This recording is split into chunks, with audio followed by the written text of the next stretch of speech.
Hey guys, I'm Phil in the Blanks and welcome to another NPC. I hope everyone's enjoying April Fool's Day. I hope you haven't fallen for too many really dumb, obvious April Fool's Day jokes on the internet, but you know, there's always one or two just fall for everything out there. I've been wanting to make another top 10 video for quite a while, seeing I've only made basically one, and it was over a year ago, so I was like, let's make one now. And in the spirit of April Fool's Day, I figured it'd be a bit of a silly one, so that's what today is going to be.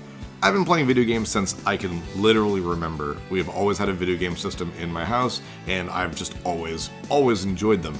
But one of the few things I've never really gotten into with video games is PC gaming. We didn't get a PC until 1994 when we got our amazing IBM Aptiva, and it came with a couple games, and throughout the years I'd get a game or two, but basically I was already set for consoles, so I didn't really see the need to get a lot of games on PC. So really, I have zero expertise in that at all, and that's what this list is about.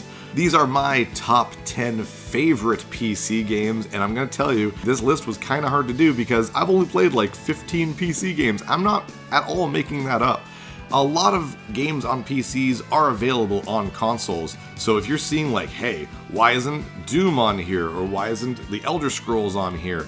Because if I've played those games, it's probably because I've played them on a console and not a PC. So one of the big rules on this is it has to be a game that I myself personally experienced on a PC. So be prepared for a really weird list that's not going to make anyone happy, sort of the point of the list, so yeah. Welcome to my top 10 favorite PC games from a guy who doesn't at all play PC games. Number 10. Chips Challenge. And there we go, the music's already in your head, I think.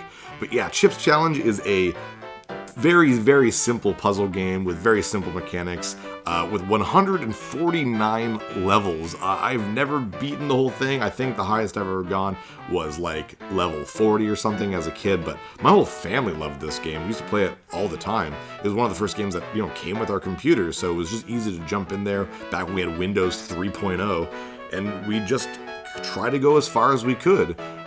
When the internet popped up, we were able to finally find out some codes to get to the later levels and check out how incredibly difficult they are. Playing it again, I realized how insanely unfair a lot of the puzzles are. It's really not made super well, but it's still addictive. I mean, I was just trying to get a little bit of footage of this game, and I ended up playing for like an hour and a half, so that really says something. Number 9. Siberia. I don't really know who Siberia is made for because it's like partially a really boring walking around and doing some puzzles game, and the other half a crazy FMV like spaceship shooter kind of thing.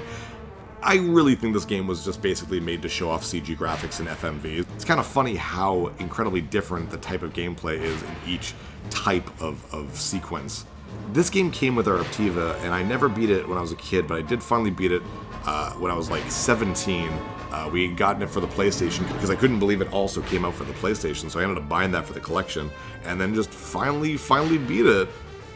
It's got just gross looking graphics now, and even the FMV parts aren't super great, but this one for some reason really captivated me. I think because you couldn't really get graphics like this on a console, especially, you know, before I had a PlayStation. I had a Super Nintendo, and then I didn't get a PlayStation until like the late 90s, so this was just unreal to me. I couldn't believe it.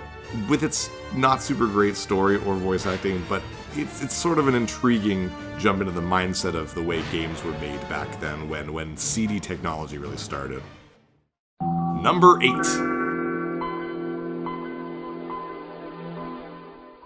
Skyroad's Christmas Special. This one's a weird one. I've never played the original Skyroads. I only had the Christmas version of Skyroads, but the idea was really cool. It's pretty much just, here's a course, get through it. It's hard to explain. I mean, you can see what it is on the screen there, and I just loved obstacle courses. I loved tracks. I loved this kind of thing when I was a kid. I would design my own types of courses like this. So having a game that was all about that, it was very weird too. Like its sound effects and its sound design in general was very I don't know, ominous, especially considering this was supposed to be like the Christmas special, so it was very weird feeling game. Its theme was super odd, but I enjoyed this one, and I have never beaten it. It's really difficult near the end, but super fun, and just taxing on the nerves and on the hand-eye coordination. Super fun, though. Number 7. Hyper 3D Pinball. I am a huge pinball fanatic. I love pinball so much, and if I get a chance to play a real pinball machine, I get very happy, but for the most part, I play virtual pinball games. And when I was a kid, the only ones I could really play was like Kirby's Pinball Land or Sonic Spinball. So when Hyper 3D Pinball was installed on my PC when I was a kid, I was floored. There were 6 unique tables, all with their own themes and mechanics, and this was the first time that I ever learned that there were actually goals to pinball tables. Seeing the top there with all its bonuses and all the locks that open up and all the video modes and quests. From that point on, I loved pinball games, and I started collecting pinball video games. Even to this day, I still have a physical copy of Pinball Arcade for the PS4, and if you see me online playing it, you know that that's pretty much all I'm doing for like a week and a half. I just lose myself into pinball games, and this was the first one that really got me into it. Like, look at these graphics. For the PC, I was so floored by these things. You could make it like fully 3D from different angles. There was little videos. Aw, man, this game was just incredible. I loved it. Number 6. Pitfall: The Mayan Adventure. This game, when I found out about this game, I absolutely loved it. These incredibly well done sprites, this beautiful animation. I couldn't believe how gorgeous this game was back then. I was all about 2D sprites. This looked just phenomenal to me. And it wasn't until much later when I was reviewing my old Nintendo Powers that I found this game came out on the Super Nintendo and Sega Genesis. I thought it was a PC exclusive for the longest time, so that was the only time I'd ever played it was through the PC. But great game, a little bit repetitive by the end of it. All of the levels kind of blend together after you play it a bunch of times. But this was a game that I spent a lot of time on trying to master and perfect. And this is back when I had to use a keyboard because we didn't have a PC controller, right? Like a gamepad. This is way before that stuff was like normal. So it was really difficult for me. And then I played the Super Nintendo version and found out it was much easier with a controller. But this game was just phenomenal. Number 5. Jazz Jackrabbit. If you wanted Sonic the Hedgehog for the PC, well, this was the closest thing you were gonna get, and it was awesome. Gorgeous sprited graphics. I really like the way the game looks. I really love the way it sounds. I love the way it plays. Sonic the Hedgehog with a gun. Look at this character. Look how well designed he is. This game is phenomenal. There are others in the series, but I've only ever played the first one.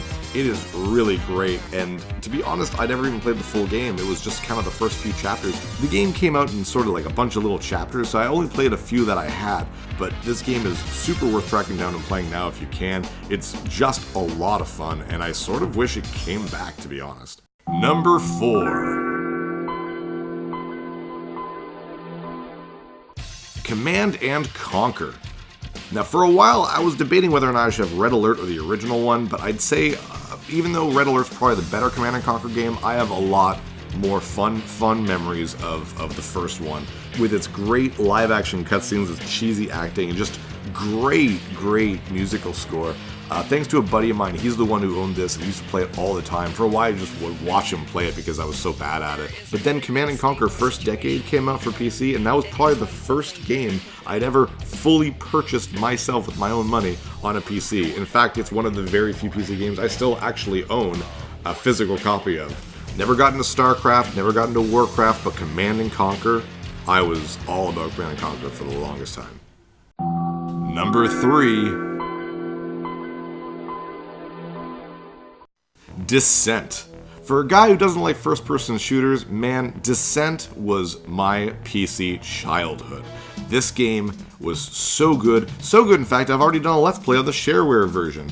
And while the graphics haven't aged well and there's apparently supposed to be a new Descent coming out, the first one is the one that I really loved. The second one was just more of the same, while the third one was super different. But the first one, those mazes, those weapons, those awesome, awesome enemy designs. This game was just great. This game was probably my first 3D game, in fact. I just loved everything about it. The music was super cool. I loved the various difficulties. It's kind of a shame that I've never really played a first-person shooter quite like Descent that I really ended up enjoying. But yeah, this was my Doom. This was my Wolfenstein. Descent was my first-person shooter. Number 2. Undertale. Definitely the most modern game on this list. Undertale is something new altogether, and I know you've probably all heard of this, and people have talked about this to death by now, but Undertale is an RPG where you can choose to not kill anyone if you want to, or you can kill everyone and just be evil, and there's a whole bunch of awesome characters and things, and I won't get into it just in case you haven't played it. I don't want to spoil anything, but this game is phenomenal. Ignore the kind of sometimes ravenous and toxic fandom. I'm never a fan of fandoms in that sense. I'm a big fan of just playing a game and enjoying it for yourself, and maybe checking out a little bit of fan art or fan music, but kind of staying away from the weird part of the fandoms. And this is definitely a game where you should keep away from the weird part of the fandoms, but you should definitely check this out. Phenomenal game. And my number 1 favorite PC game, RPG Maker 2000. Okay, it's not technically a game, but I mean, if you're gonna count Mario Paint as a Super Nintendo game, then I am counting this as a PC game. This was my whole high school life for the longest time. I had an idea that was once a comic book that I used to draw, so I was like, I want to make an RPG about it. So I did. I got RPG Maker 2000. Hell, the first time I played RPG Maker 2000, it was on a computer that couldn't actually run the games themselves. I could run RPG Maker 2000 and make things, but I couldn't test it out because that computer was so bad, I couldn't actually do anything. So I'd have to compile it, bring it to a friend's house, and play it there to see if anything worked. Then a little bit later on, I finally got a better computer, and there we go. I made RPGs like crazy. At first, it was just regular things, but I got to a point where I was making my own sprites, my own backgrounds, even my own battle systems and menus. The only thing I didn't do was my own music. Now, unfortunately, I don't have any footage on anything that I've ever made. Most of that stuff's lost. I believe I probably have some maybe high school friends that still have a copy of my old game. And if you do, hey, I wouldn't mind seeing it. So this is just kind of footage of the maker itself, but I'd say not just PC game-wise, but this might be the game that I spent most of my life on. Easily a few thousand hours. This was like 4 years of my life, getting home and immediately going on RPG Maker 2000 to continue working on my magnus opus that just never went anywhere. And there we go, those are my top 10 PC games. I'll bet none of those games are on your top 10, maybe Undertale, I mean that's a pretty popular one. But yeah, this was just kind of a joke list. I mean, it is serious, these are legit my top 10 favorite PC games because I've never played World of Warcraft, and a lot of other PC games I've played on consoles instead. So this is a silly list, and I don't want you guys to take it too seriously. But tell me your favorite PC games in the comments below, and I will see you guys next time. I'm Phil in the Blanks. Take care, guys.